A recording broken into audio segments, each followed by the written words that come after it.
Railway துறையில் போட்டித் தேர்வுகளை பிராந்திய மொழிகளில் நடத்தலாம் என்று மத்திய ரயில்வே வாரியம் அறிவித்துள்ளது. இது திமுகவின் போராட்டத்திற்கு கிடைத்த வெற்றி என்று அந்த கட்சியின் தலைவர் மு.க.ஸ்டாலின் தெரிவித்துள்ளார்.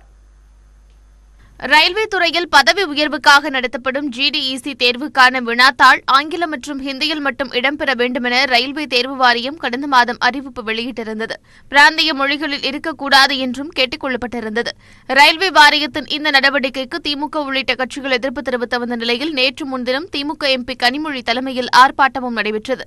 இதற்கிடையே சென்னையில் தெற்கு ரயில்வே பொது மேலாளர் ராகுல் ஜெயின் தலைமையில் சென்னை சேலம் கோட்டத்திற்குட்பட்ட நாடாளுமன்ற உறுப்பினர்களின் ஆலோசனைக் கூட்டம் நடைபெற்றது. இதில் மக்களவை மற்றும் மாநிலங்களவை உறுப்பினர்கள் 26 பேர் கலந்து கொண்டு தங்களது தொகுதிக்குட்பட்ட பகுதிகளில் நிறைவேற்றப்பட வேண்டிய ரயில்வே திட்டங்கள், நிலுவையில் உள்ள திட்டப்பணிகள் குறித்த கோரிக்கைகளை முன்வைத்தனர்.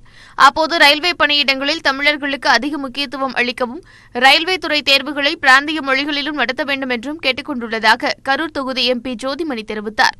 பெரும்பாலும் ரயில்வே அதர் டிபார்ட்மெண்ட் மாதிரி பெரும்பாலும் ஆண்களால் ஆப்ரேட் பண்ணப்படுறதுங்கிறதுனால பெண்களுடைய வசதிகளை சரியாக கவனிச்சிக்க முடியாமல் போகுது.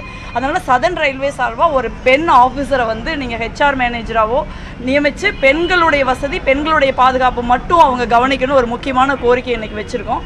தமிழகத்தின் கோரிக்கையை ஏற்று மாநில மொழிகளில் ஜிடிஇசி தேர்வுகளை தமிழ் உள்ளிட்ட மாநில மொழிகளில் எழுத எந்த தடையும் இல்லை என்று ரயில்வே தேர்வு வாரியம் விளக்கமளித்துள்ளது.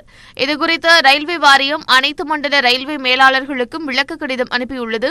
ரயில்வே வாரியத்தின் இந்த அறிவிப்பு திமுக போராட்டத்திற்கு கிடைத்த வெற்றி என்று திமுக தலைவர் மு.க.ஸ்டாலின் ட்விட்டரில் வெளியிட்டுள்ள பதிவில் தெரிவித்துள்ளார். தமிழ் மொழிக்காக திமுக தொடர்ந்து உறுதியுடன் போராடும் என்றும் ஸ்டாலின் குறிப்பிட்டுள்ளார். இதற்கு முன்பு மாநில மொழியை புறக்கணித்துவிட்டு தபால் துறை தேர்வு நடத்தப்பட்டது.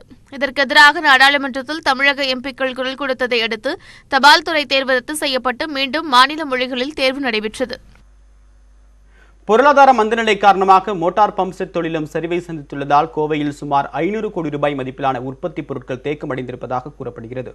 ஜிஎஸ்டி வரி விதிப்பு மற்றும் பொருளாதார மந்தநிலை காரணமாக பல்வேறு தொழில்கள் முடங்கியுள்ளன. இந்த பாதிப்பு மோட்டார் பம்ப் செட் துறையையும் விட்டு வைக்கவில்லை என்று கூறுகின்றனர் உற்பத்தியாளர்கள். நாட்டில் மோட்டார் பம்ப் செட் உற்பத்தியில் முக்கிய பங்காற்றுவது கோவை மாவட்டம். இந்த மாவட்டத்தில் மட்டும் சுமார் 3000 சிறு குறு மற்றும் நடுத்தர மோட்டார் பம்ப் செட் மற்றும் உதிரிபாக உற்பத்தி நிறுவனங்கள் இயங்கி வருகின்றன. இதை நம்பி 15,000க்கும் மேற்பட்ட ஜாப் ஒர்க் நிறுவனங்கள் செயல்பட்டு வந்ததால் லட்சக்கணக்கானோர் வேலைவாய்ப்புகளை பெற்று வந்தனர்.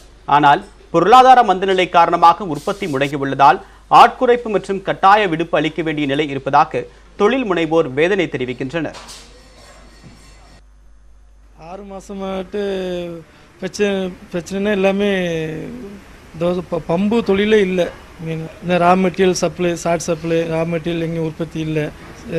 விவசாயம் இல்லைனால விவசாய பம்புகள் எல்லாமே சுத்தமாக அடி வாங்கிடுச்சு. தொழிலாளர்களுக்கு வேலை கொடுக்க முடியாததில் வேலை ஆள் குறைக்கலாமன்ற யோசனை வேறு பண்ணிட்டுருக்கோம். நாட்டின் 60% பம்ப் செட் தேவையை பூர்த்தி செய்யும் கோவையில் கடந்த 3 மாதங்களில் 20% மட்டுமே உற்பத்தி நடைபெற்றுள்ளதாக கூறும் தொழில் முனைவோர் ஜிஎஸ்டி வரி அமல்படுத்தியதிலிருந்தே தங்களது தொழில் பாதிக்கப்பட்டிருப்பதாகவும் தெரிவிக்கின்றனர்.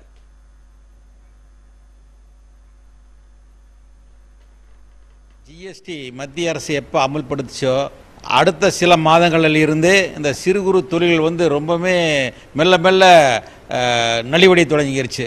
இந்த ஜிஎஸ்டியில் சிறு தொழிலுக்கு பெருந்தொழிலுக்குன்னு வித்தியாசம் இல்லாமல் 1 லட்சம் போட்டு 1 லட்சம் 2 லட்சம் போட்டு சிறு தொழிலில் செஞ்சுட்டு இருக்க தொழிலுக்கும் அதே வரி 18% வரி, பல கோடி ரூபா போட்டு 50 கோடி 100 கோடி ரூபா போட்டு உற்பத்தி செய்கிற தொழிலுக்கு அதே வரிக்கும் போது இந்த சிறு குறு தொழில் முனைவோர்களும் எங்களால் தொடர்ச்சியாக வரி கட்ட முடியல.